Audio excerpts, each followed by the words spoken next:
नमस्कार दोस्तों, मैं गौतम भारती। आज आपके सामने मैं लाइव हूँ फेसबुक पे। और जो भी मुझे देख रहे हैं सभी दर्शकों को मैं नमस्कार करता हूँ।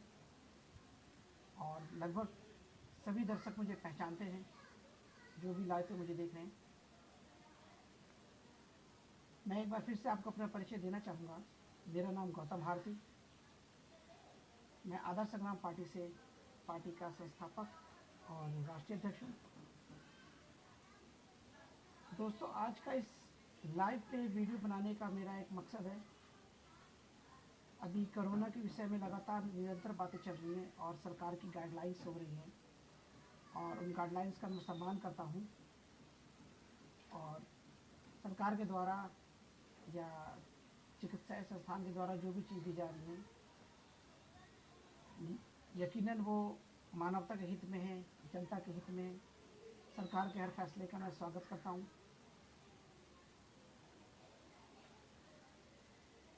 पर कुछ सवाल उठते हैं जिस पे मैं आज बात करने आया हूँ। इस कोरोना महामारी में कई आकस्मिक घटनाएं हो रही हैं जिनकी कई बार अपेक्षा नहीं करी जा सकती। पूरे भारत में मौत के आंकड़े देखे जा रहे हैं और कई बार इससे कंपैरिजन करा जाता है, अनुमान लगाया जाता है कि विश्व में इससे ज़्यादा हो रही है और भारत में कम हो रही। तमाम आंकड़े हैं। सभी बुद्धिजीवी अपने अपने विचार से इस पे कार्य करते हैं। दोस्तों, मैं सिर्फ इस बात पे आज आपके बीच में आया हूँ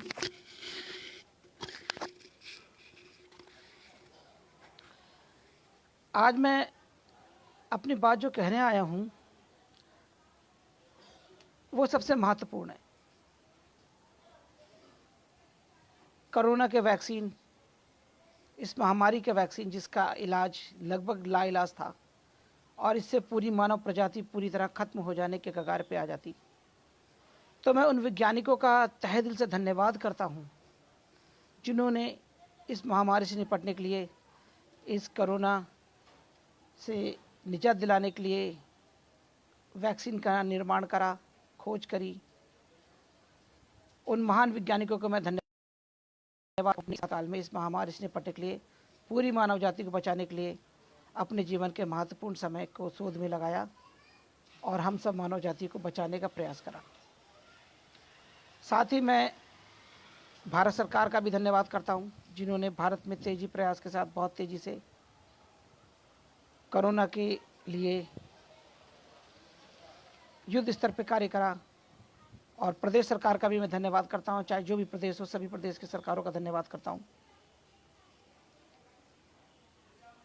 यकीनन कोरोना वैक्सीन से बहुत लोगों की जानें बच रही हैं और यकीनन वैक्सीन असरकारक है। अलग अलग शरीर के अलग अलग कार्य, अलग अलग लक्षण, किसी भी प्रभाव नहीं हुआ। वो कई लाखों में कोई एक ऐसा मामला होगा कि नुकसान कर रही हो। जहाँ तक कुछ सुनने में आता है उसी हिसाब से मैं बता रहा हूँ। लेकिन दोस्तों, एक सबसे बड़ी बात इस कोरोना वैक्सीन के लिए कि वैक्सीन तो ठीक है, लगना चाहिए, सबको लगना चाहिए, पर इसे लगाने के तरीके से मुझे थोड़ा सा आपत्ति है, जिसके लिए मैं अपनी बात आज दर्ज कर रहा हूँ। और वो आपत्ति इसलिए कि कोरोना लगाने के लिए एक रजिस्ट्रेशन का प्रोसेस सरकार ने कराया। बस एक विचार है। मैं चाहता हूं कि जो न्यायिक क्षेत्र से, पुलिस प्रशासन और तमाम जगह से जो लोग जुड़े हैं वो सभी इस बात को समझें, गंभीरता से थोड़ा लें, क्योंकि एक विचार है जो आगे तक जाना चाहिए। सरकार कोरोना के इंजेक्शंस को लगवाने के लिए रजिस्ट्रेशन करवा रही है। ऑनलाइन रजिस्ट्रेशन हो रहा है। कोई भी व्यक्ति अपना रजिस्ट्रेशन कराएगा। रजिस्ट्रेशन कराने के बाद उसे एक तारीख मिलेगी। तारीख मिलने के बाद उसे जो भी अलॉटेड हॉस्पिटल या प्लेस होगा वहाँ वो जाएगा। उसके नाम के इंजेक्शन वहाँ मौजूद होंगे। जब वो व्यक्ति वहाँ पर अपना डिटेल दिखाएगा तो उस व्यक्ति को इंजेक्शन लगेगा। यहाँ तक ठीक है, प्रबंधन, कालाबाजारी ना हो, लोगों को सही से इंजेक्शन लगे, लड़ाई झगड़ा ना हो, सब ठीक है। पर इसका एक डाटा स्टेट गवर्नमेंट के पास जा रहा है,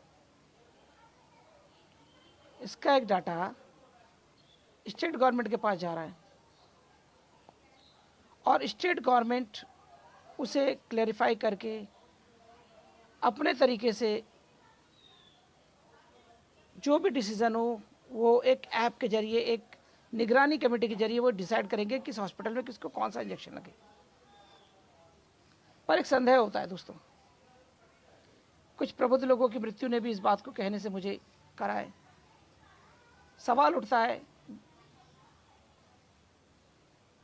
क्या हम उस प्रक्रिया में हैं?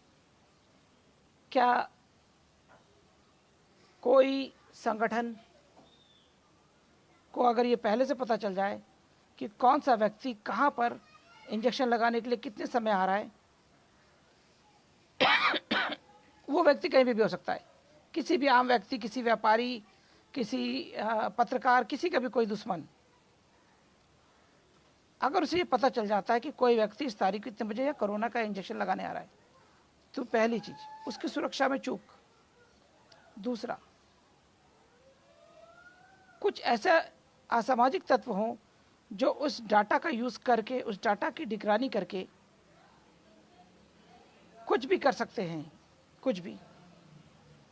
जैसे कि उस व्यक्ति को, जैसे मान लो उदाहरण मैं अपना देता हूं, मैंने एक रजिस्ट्रेशन कराया,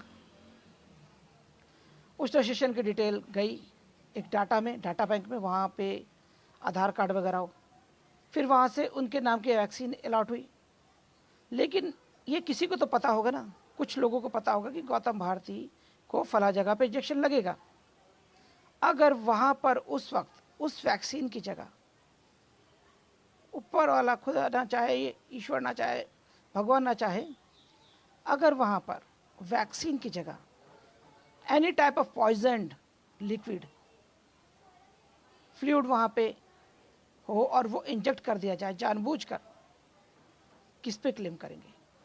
क्योंकि कोरोना में सब मर रहे हैं, सबकी मौतें हो रही हैं, किस पे क्लेम करेंगे? इंजेक्शन लगा, हार्ट अटैक हुआ, मर गया। मुझे प्रॉब्लम इंजेक्शन से नहीं, इंजेक्शन बिल्कुल सही है, मैं धन्यवाद करता हूँ वैज्ञानिकों को, सबको, लेकिन इसका तरीका गलत है। क्यों रजिस्ट्रेशन का तरीका? ये रजिस्ट्रेशन का तरीका क्या इंसान के प्रोटोकॉल, उसकी प्राइवेसी को लीक नहीं कर रहा है? क्या डाटा बैंक के जरिए पता नहीं चल जाएगा कि फला व्यक्ति कहाँ जा रहा है? जो खतरा है मैंने बताया, इसके लिए तरीका बदलना पड़ेगा कुछ ना कुछ तो सरकार को, उपलब्ध करा दे कौन व्यक्ति कहाँ लगाता है, लगने के बाद उसका डाटा फीड होना चाहिए। मेरा एक राय है, किसी व्यक्ति को पहली डोज लगी, उस पहली डोज पे सरकार किसी भी हॉस्पिटल में, एनी XYZ किसी भी हॉस्पिटल में पहली डोज लगी, उसको एक कार्ड दे जिसमें पहली डोज की तारीख, समय और जिक्र हो, और दूसरा इंजेक्शन कहाँ लगाता है किसी को जानकारी नहीं होनी चाहिए, पहली डोज की भी नहीं। पहली डोज जहाँ लगी उसने एक कार्ड दे दिया उसको, दूसरी डोज कहाँ लगेगी किसी को पता नहीं होना चाहिए। वो व्यक्ति जाए, दूसरी डोज लगाए, उस कार्ड पे मेंशन होगा कि दूसरी डोज लग गई है।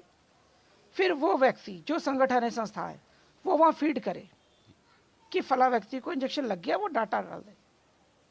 इससे सुरक्षा मेंटेन हो सकती है। लेकिन पहले से एडवांस में रजिस्ट्रेशन करा लो, बता दो, बहुत खतरनाक स्थिति है ये। सरकार ने कुछ सोच के ही अच्छा करा होगा, लेकिन मैं माननीय प्रधानमंत्री, मुख्यमंत्री और जिसने भी ये प्लानिंग दी है, उन सभी से कहना चाहूँगा कि ये खतरनाक है। रजिस्ट्रेशन बेस पे इंजेक्शन खतरनाक है, ये किसी की जान के लिए खतरा हो सकता है।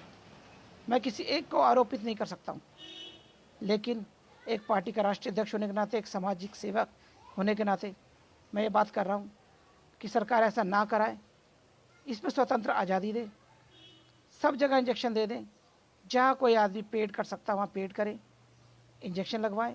इस पे निगरानी रखिए कि उस इंजेक्शन की कालाबाजारी ना हो। ये जिम्मेदारी प्रशासन की होनी चाहिए।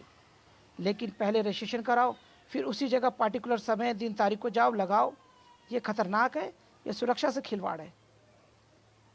मैं माननीय प्रधानमंत्री जी से, सभी राज्यों के मुख्यमंत्री महोदयों से, साथ ही माननीय सुप्रीम कोर्ट से भी ये रिक्वेस्ट करता हूँ कि इस तरह के चीज़ों को रुकवाइए, क्योंकि ये वैक्सीन के नाम पे सुरक्षा से खिलवाड़ हो सकता है। अगर किसी का पहले से पता है कि वो कहाँ जाएगा, क्या करेगा, तो ये खतरा है। ये एक विचार है मेरा, मैं ये किसी को बाधित नहीं कर रहा हूँ कि ऐसा हो, लेकिन ये ऐसा होने का पूरा खतरा है। इसीलिए आप सभी लोग इस विषय में चर्चा करें, बात करें, और ये बात माननीय प्रधानमंत्री, मुख्यमंत्री और माननीय उच्च न्यायालय और हाई कोर्ट तक पहुंचनी चाहिए और इस पर एक डिसीजन होना चाहिए। यही मुझे दोस्तों कहना था। बाकी आप सब अपने घर पे सुरक्षित रहें। मैं अकेले में बैठा हूँ अपने लॉन पे, अपनी गैलरी पे, तो मैंने मास्क नहीं लगाया, लेकिन आप सब मास्क ज़रूर लगाइए और घर में रहिए, कुछ दिन सुरक्षित रहिए। जिस दिन आप खुद को सुरक्षित कर ले गए, बेवजह कहीं नहीं निकले, यकीन मानिए इस इंजेक्शन से ज़्यादा प्रभावी होगा ये कोरोना की चैन तोड़ना। इसको तोड़ दीजिए, सब्र कर लीजिए कुछ दिन, ज़िंदगी बहुत कीमती। आज लोग लाखों करोड़ों रुपए खर्च करके भी अपना जीवन नहीं बचा पा रहे, तो लालच त्यागिए। हाँ, मैं एक बात और कहना चाहता हूँ जाने से पहले, वो सभी लोगों को सावधान करना चाहता हूँ, वो सभी लोगों को चेताना चाहता हूँ और कहना चाहता हूँ, जो भी आज की तारीख में सिलेंडर, दवाइयों का काला बाजारी कर रहे हैं, इंसान की ज़िंदगी से जो खिलवाड़ कर रहे हैं, उन सब का कहीं ना कहीं कोई ना कोई हिसाब जरूर बनेगा और उसका जवाब आपको जनता को देना पड़ेगा। आज वही लोग जो राजनीति में नेताओं को गाली बका करते थे, आज वही लोग बड़े बड़े डॉक्टर और बड़े बड़े समृद्ध फैक्ट्री और कंपनियों के मालिक लोगों ने दवाइयों की कालाबाजारी करी। वहीं पर सामाजिक संस्थाएं और नेताओं ने बढ़ चढ़कर हिस्सा लिया लोगों को बचाने के लिए, जिन्हें लोग छुट भैया नेता कहते थे। संस्था का चलाने वाला एक समाज सेवक के रूप में उसको कहते थे कि बस एक समाज सेवक का कोई काम नहीं। आज वो सबकी जान बचा रहे हैं, और वो डॉक्टर, वो इंजीनियर, कुछ की बात मैं कर रहा हूँ, जिन्होंने हमेशा राजनीति को गाली दिया लोगों ने कि राजनीति गंदी चीज़ है। मैं समझाना चाहता हूँ, आज ये जितना करप्शन देख रहे हैं, सिलेंडर का, दवाओं का, अस्पताल के बेड का, गोली का, ऑक्सीजन का, ये नेता नहीं कर रहे हैं, ये वो लोग कर रहे हैं जो समाज में नेताओं को गाली बकते हैं। दोस्तों, मेरा आपसे निवेदन है, समझिए, और इंजेक्शन लगाने की ये जो तरीका है मैंने बता दिया। मैं सरकार से अपील करना चाहता हूँ कि प्री रजिस्टर्ड इंजेक्शन लगाने से लोगों की सुरक्षा को खतरा है, इस पर ध्यान दीजिए। नमस्कार, धन्यवाद, जय हिंद साथियों। मैं फिर आपसे मिलूँगा। मेरा नाम गौतम भारती, आदर्श संग्राम पार्टी के राष्ट्रीय अध्यक्ष, आप सभी का साथी। धन्यवाद।